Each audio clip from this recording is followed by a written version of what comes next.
Alfredo,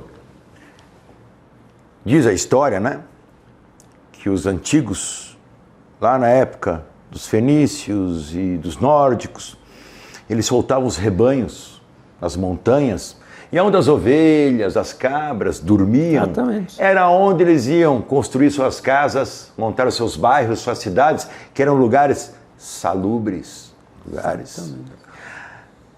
Ao contrário, e a gente não vai comprar um terreno hoje na cidade, vai num corretor e fala, peraí que eu vou soltar minhas cabras antes, né, para ver se dá certo. Isso não existe. Mas para entender como a natureza funcionava na ocasião, na observação. Existe uma outra história que eu fui pesquisar a fundo, porque os buscadores de energia, a gente vai a fundo. Vamos atrás. Se a gente não pesquisar, a gente não fala aqui. Na corrida do petróleo nos Estados Unidos, né? E os radiestesistas, porque você imagina, não sei quantos milhões de hectares de terra, simplesmente o cara fura aqui e acha petróleo. Como que o pessoal procurava petróleo? Então diz a história, né? História com H, que o pessoal molhava o pêndulo no petróleo, pegava o mapa, sintonizava, pegava trem, cavalo, caravana, até chegar num lugar mais ou menos escolhido. E aí tinha um radiestesista francês, que ele levava o balaio de gatos. E ele soltava os gatos durante a noite. E aonde os gatos ficavam dormindo por mais de uma semana, 2 semanas, era onde eles perfuravam. Porque diferente das ovelhas, diferente dos cães, o gato ele tem uma energia contrária. Ele absorve energia telúrica. Então os gatos eles ficavam na energia telúrica. E o petróleo tem uma energia telúrica. E era onde eles perfuravam. Então, às vezes, os gatos vêm em cima de você, ronronar, falam, nossa, olha, né? Os gatos geralmente não vêm em mim, agora estão indo, né? Eles estão te limpando, deixe, porque eles estão tentando tirar o excesso de energia telúrica. Ou, no mínimo, eles falam assim, esse cara está tão intoxicado que eu vou aproveitar ele como um berço, né? Faz sentido essas histórias? Faz sentido, faz todo sentido. É o único bicho de sangue, como eu falo, que gosta dessa energia, são os gatos. Os felinos. Aí depois tem as aranhas também, as formigas também. Mas eu não vou criar aranha para colocar. Não vai criar aranha para isso, é verdade. Muito bem. Quando eu aprendi a medir essa energia, eu tinha muita insegurança, porque um pêndulo chamado de pêndulo cromático, que é um pêndulo de pesquisa, que é bastante complexo para o iniciante. Uhum. Você pega o pêndulo, pacotinho dele, por gentileza, alcança para ele que ele vai mostrar qual é o pêndulo cromático. É interessante a gente falar. Obrigado. Mostrar um pouco. Então, um pêndulo normal pode ser algo tipo isto, pode ser tem algum outro no bolso, mas o pêndulo cromático é isto aqui. Vou colocar. É um pêndulo de pesquisa criado por um radiestesista francês, Chaumery, se não me engano, que ele tem um pino e vários buracos. Então, em cada posição é um ajuste. E ainda tem 3 nós. Então, é um pêndulo extremamente técnico que a gente só ensina quando a pessoa já tem uma boa vivência com o pêndulo normal, porque senão fica atrapalhado. Aí já é um outro nível, né? São algumas horas de voo, como eu sempre brinco. Né? Tá. Então, quando eu levei a primeira vez o pêndulo para casa, eu falei, eu acho que na minha cama não tem. Aí eu medi e confirmei, falei, mas tem uma poltrona que é bonita, que é simpática, que é confortável, sabe aquilo? Eu não consigo ler mais do que 2 páginas. Não importa se é livro, se é revista, se é... Vou lá. Aí o pêndulo, sintonizado na energia telúrica, realmente começou a girar positivo, que é a nossa indicação de SIND que tem. Eu falei, puxa, mas o Juan, meu professor, disse que não tem nada para me neutralizar. Eu tenho um chumbo de mergulho, chumbo num para-raio-x, eu vou colocar os... Mas era muito mais para eu conferir se estava a rigor. Será que eu estou medindo corretamente? Coloquei o chumbo no chão, exatamente onde estava indicando, o pêndulo parou. Eu falei, nossa, que legal, achei uma solução. Aí, na próxima aula, eu falei, ô professor, Você falou que não sei o que, testei aqui com chumbo. E ele, aquele jeitinho dele, coçou a cabeça um pouco. Eu falei, você dorme para quê? Não é para recarregar energias? É. Eu falei, então, você gostaria de dormir num lugar que não tem energia nenhuma?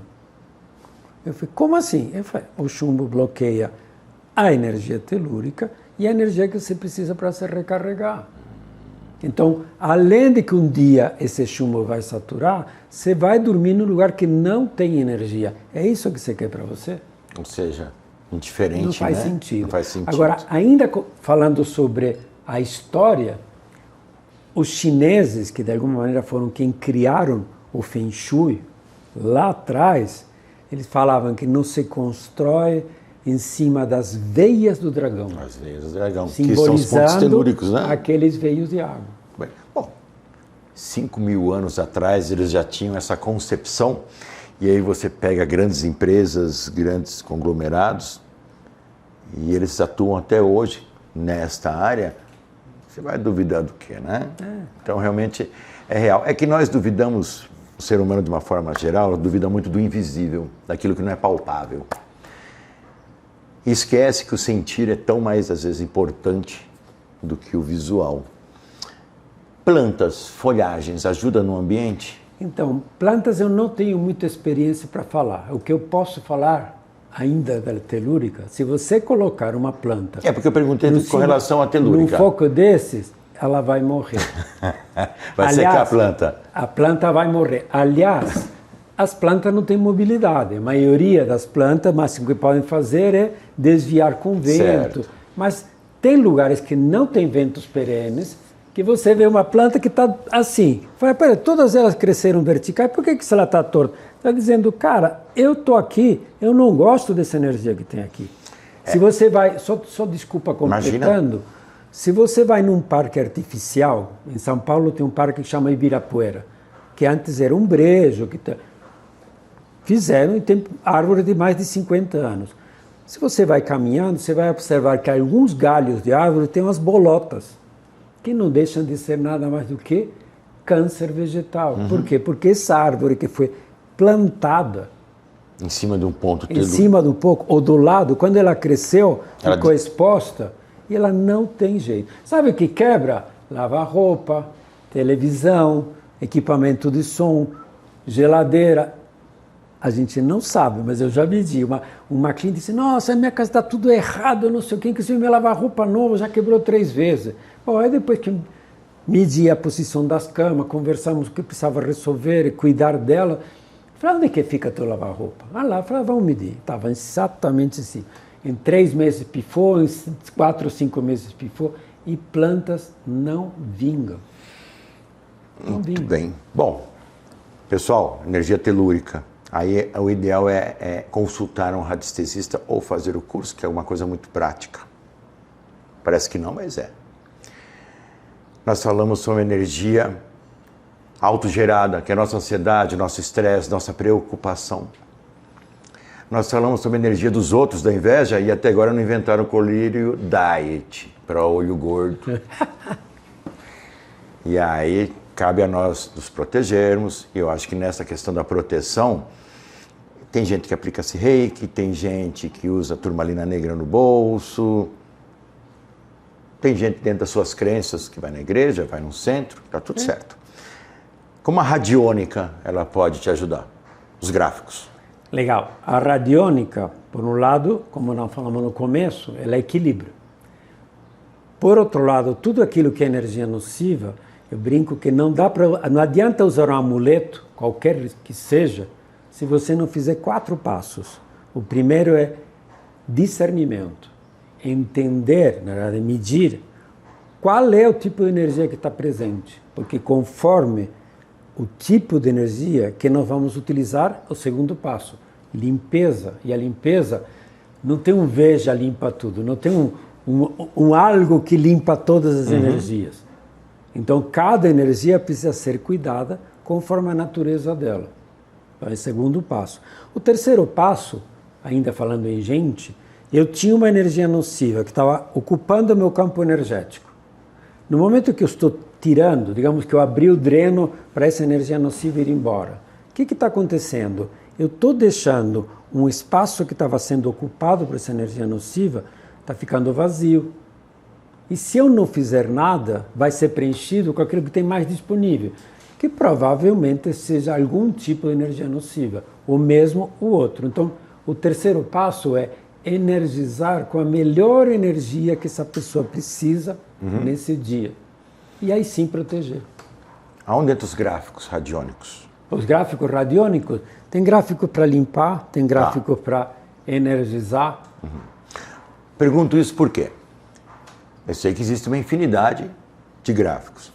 Mas tem gente que fala que tem um genérico lá. Tá. Esse eu uso para tudo. Eu tenho o desimpregnador, eu uso para tudo. Não sei, para mim, meio esquisito. Pode ser que eu esteja errado. Não é bom se aprofundar, porque cada energia de forma, que é uma geometria sagrada, ela não é legal você estudar para entender cada formato, para que serve, e aí você atinge vários objetivos que deve ter, aí você me corrija, deve ter alta vitalidade, deve ter para proteção, deve ter para vender imóvel. Tem essas coisas na radiônica? Tem aplicações para vender imóveis, inclusive, claro. Para melhorar a energia do ambiente. Quantos e quantos arquitetos ou engenheiros civis que assumem uma reforma, por exemplo, dizem: nossa, naquela casa tudo fluiu também e aqui está dando tudo errado. Os pedreiros não vêm, o pessoal não entrega material, tal. Então, às vezes são energias nocivas que estão na casa, pela história da casa, a história do terreno, quanto até as próprias pessoas que vão lá trabalhar com suas questões, com suas preocupações, acabam deixando.